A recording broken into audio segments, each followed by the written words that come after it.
I have been looking and searching to see if I can finally see a South African that has sense. A South African with brain, a South African that can reason properly. And guess what? I found one. Don't play. I found one. And apparently there are many South Africans with brain. You know, South Africans generally, majority of them, have choose to blame Nigeria over their problems instead of blaming the white man that is creating the problems for them. You understand? But they have intentionally refused, categorically blocked their brain from reasoning so that they can identify the source of the problem and fix it. But finally, I saw a South African that has sense, that is talking some sense into some South Africans. And I said, no, guys, you people need to listen to this and hear a smart South Africans telling their brothers, their sisters, the truth. Listen to this guy. Listen. South Africans have a small mind. Yeah. 2 weeks ago, here in Groblersdal, here in Groblersdal, there was a dark bastard, the owner, the chairperson of AfriForum in Limpopo.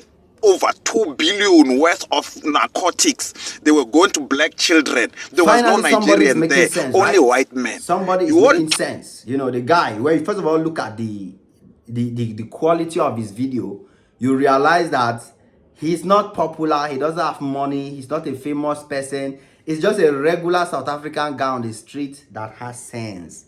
It's just a regular South African, black South African that is thinking straight, that is thinking well. And I don't know how we can do to make sure that other black South Africans start thinking like this guy, start having sense and start reasoning so that they can fix their situation in their country. The simple truth is South Africans are complaining. And as you can hear this guy, let's take one aspect after the other. The first aspect is the aspect of the accusation of Nigerians selling powder, white powder, you know, all those selling powder to their children. So this guy is narrating a story just about 1 week or 2 weeks ago that there is a movement, the police, the military, or whoever raided a particular location or a particular locality in South Africa where there are camps and plants. I know plants means where they are manufacturing and producing all of these things. You understand? It was worth billions of rands, millions of dollars. They caught this group of people with substance worth millions. And guess what? The people were targeting these South African children to sell it to them, to let it go into the South African market. But the most important part of it is that all those people were white.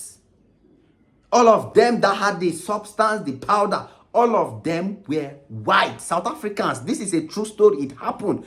You as a South African arguing and you are pointing fingers at Nigerians. Did you hear this story? And we did not see a single South African coming online to say that these white people, they sell powder, give our children. These white people are selling this unwanted powder to our children. These white people are the ones bringing this thing to our country. They are the ones manufacturing it. We have not seen a single South African on the internet talking about it. But this white man, they are producing it in millions and millions of dollar quantity. You understand? So this is the reality. This is the reality of the situation.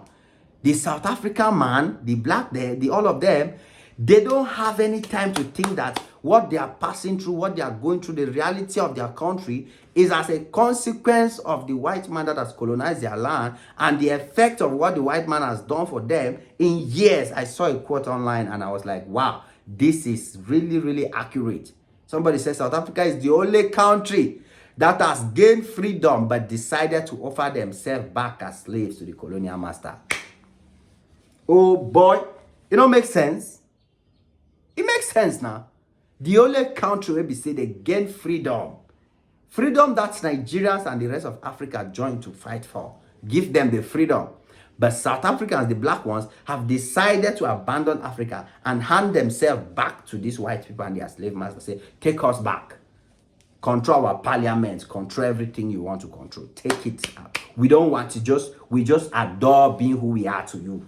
But we don't want to see Nigerians, we don't want to see Ghanaians, we don't want to see any black person from other African country. We don't want them in our country. You understand? So, this South African you just listen to, made some few interesting points. You understand? He said that it has gotten to the point where South Africans, they are looking at the white man as if is the Messiah. Meanwhile, it's the cause of the problem. You know, the mental problem. You know, they have gotten to the point where psychologically, the psychological damage is too far, it's too deep. They are now looking, he said that thing in Zulu, he used their South African language, so I did not understand the way he described it. But I can explain to you that he's simply saying that the way the damage has gone so deep on South African mindset, now I explained it in another video, like the damage has gone so deep to the point where they start looking at the person that is is inflicting them with all of that as the only savior. You know, it's a way you go beat your child. There's a way you go beat Pekin. You go beat Pekin rich. The Pekin go start to they hold you. You understand? There's a way you go beat Pekin. The Pekin go start to they hold you. They cry on your feet as if the Pekin they beg you for freedom. That is the situation, because psychologically now the Pekin go feel saying now only you feel give and freedom now. You are the only person that can. You know. That's the situation. Isn't it bad? Isn't it sad? Isn't it funny? Almost South Africans, you people can do better. And I have one question to ask you. To say you are accusing Nigeria, I don't even blame this white man. Because the blame game for me is never a solution. I am not a human being that live my life in accusation and placing blame over my problem. Because if I was a South African now, if I had children in South Africa, I'll be asking South Africans a simple question. You say that they sell powder and give your children. You say they sell these things to your children. You say they sell it to your people. Now I want to ask you, the question will be, who taught your children how to consume the powder? Where were you when your children started consuming powder? Who introduced it to your children? Were you not absent? If you are not absent parents, if you are not parents that have failed to do their role to raise their children well, why would your children be buying powder and consuming? Any South African that is smart, responsible, and has raised their children well will not have a problem with their children buying powder from Nigeria or white man or any person, because he did his job. He or she did their job, and their children are not exposed to that kind of life. So if you are a South African and you are worried about who is selling what to your children, who is bringing what to your country, probably you are one of those parents. You are one of those people that haven't done your assignment, that haven't done your job, and you are looking for who to blame. Go and check yourself. It is what it is. Your boy Ajay Maxi. Smash the like button, smash the notification bell. Come back anytime you're free, because there's always more beautiful and amazing videos just for you. God bless you all. Cheers.